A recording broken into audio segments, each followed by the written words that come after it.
This is a good one. How have you avoided overuse injuries if sticking to the same exercises for long periods of time? I think that's a good one because you have a home gym, and Yeah.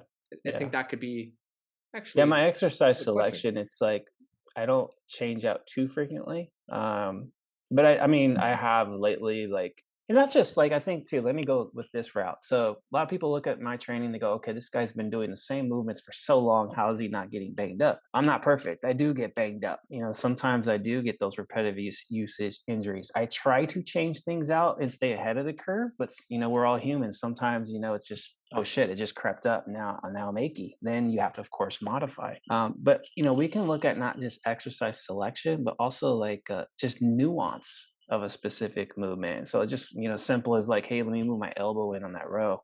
So it's a little bit closer to my body, so it's not flared out as much. So there's less stress on the joint. Like little things like that can keep you going pain free, but not necessarily having to change the entire movement out. So I do a lot of that type of thing, even like tempo, like rep speed. Like sometimes I'll slow things down, like I'll slow the eccentrics down just a little bit because you notice, like, so, okay, I go a little bit too quick, I get a little discomfort there. So let me slow things down. Of course, we don't want to purposely slow concentrics down, so we don't prevent as much muscle recruitment. But when it comes to preventing aches and pains, sometimes that's something that you can do that'll keep you training pain free.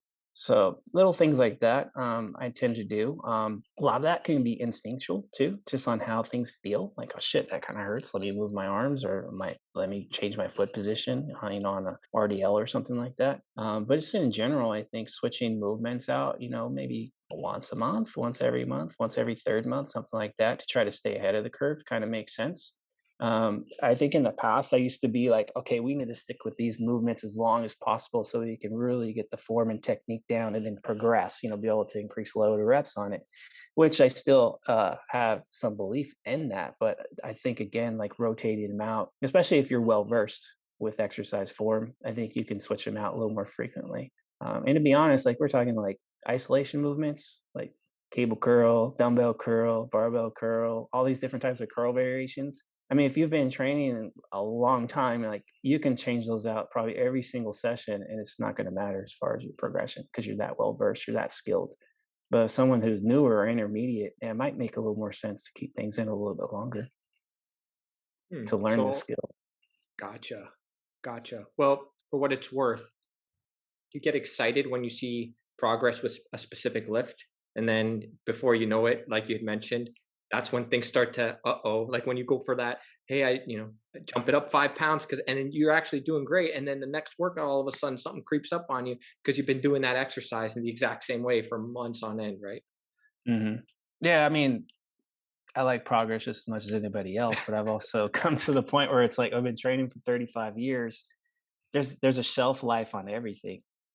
And even with lifts, like like for example, my RDL in 2019, like I got it into like the mid 400s for reps. And, on that one given day, my upper chest was like, not today.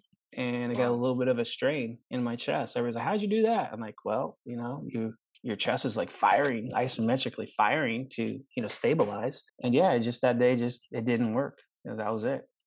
So everything has a shelf. I'm not saying everybody's going to get injured, but I think everything has a shelf life. Whether you have aches and pains that creep up, or you just can no longer progress a lift. Like you're not going to be able to keep the loads going up all the time. Like there's going to be a shelf life to it. So if you're noticing like you've really ramped up a lift, like on the load or the reps, like you're just really up there and you've been there for a while and you're redlining it, like every single session is like hitting your head against a brick wall.